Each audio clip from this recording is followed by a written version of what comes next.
retrouve Myriam et on va positiver Myriam.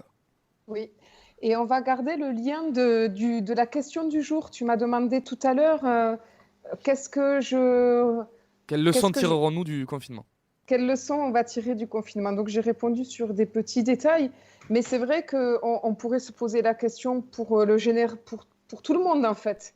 Alors le mot du jour donne une petite piste dans le même sens. Alors je vous lis le mot du jour de Bernard Monteau. Bon, le confinement, c'est bientôt fini. C'est quand même bien de pouvoir sortir un peu. Mais il va falloir retourner dehors en préservant un peu la vie du dedans apprise ces dernières semaines. N'oubliez pas une ou deux choses que vous ont offert ces derniers temps. Prenez l'engagement de vous y tenir. Retrouvez une vie extérieure seulement un peu plus juste. Voilà, donc tout simplement, hein, c'est ce qu'on se disait tout à l'heure. Essayez d'être plus juste avec son alimentation, comme tu me le suggérais, Jérémy. Acheter local, moins peut-être surconsommer, peut-être se déplacer de manière moins intempestive en essayant d'aller à l'essentiel.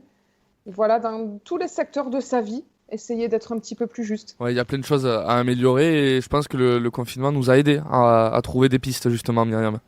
Oui, D'accord. oui, c'est vrai. Oui. Myriam, comme chaque jour, tu vas nous Et, proposer un et petit jeu, j'imagine? Oui, pardon, oui, on et t'écoute.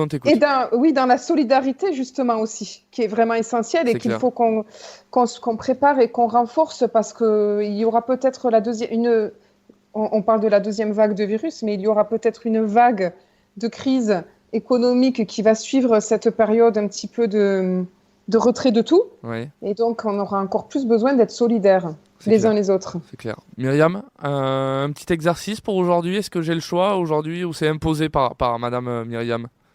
Ah ben, c'est comme tu veux. J'avais choisi celui de l'entraide personnelle du jour Allez, parce que je l'ai feu. expérimenté. Mais il y a aussi l'activité artistique qui est bien sympathique Mais écoute, et que je n'ai pas je te encore laisse faite. choisir. C'est toi qui décides, Myriam. Allez, je vais partager l'entraide personnelle du jour parce qu'on parlait des enfants. Et donc, l'exercice proposé, c'est tout simplement, j'invente une histoire pour enfants que j'envoie à tous les enfants que je connais ou que je raconte au téléphone ou par Skype aux enfants que je peux joindre. Cela va soulager tous les parents un bon moment. D'accord. Voilà. Alors toi, tu l'as fait.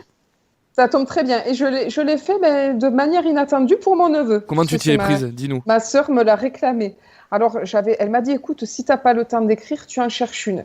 J'ai cherché, toutes mes histoires sont restées à l'école. J'ai quand même trouvé un livre de contes des Antilles Ouais. qui était très drôle. Il est resté scotché au téléphone et c'était vraiment un beau moment. Bon, mais Il super. était tout content. Impeccable. Myriam, on va te retrouver dans quelques instants. Merci pour cette nouvelle chronique positive. Je rappelle que ça fait depuis le début du confinement quasiment que tu as créé cette chronique.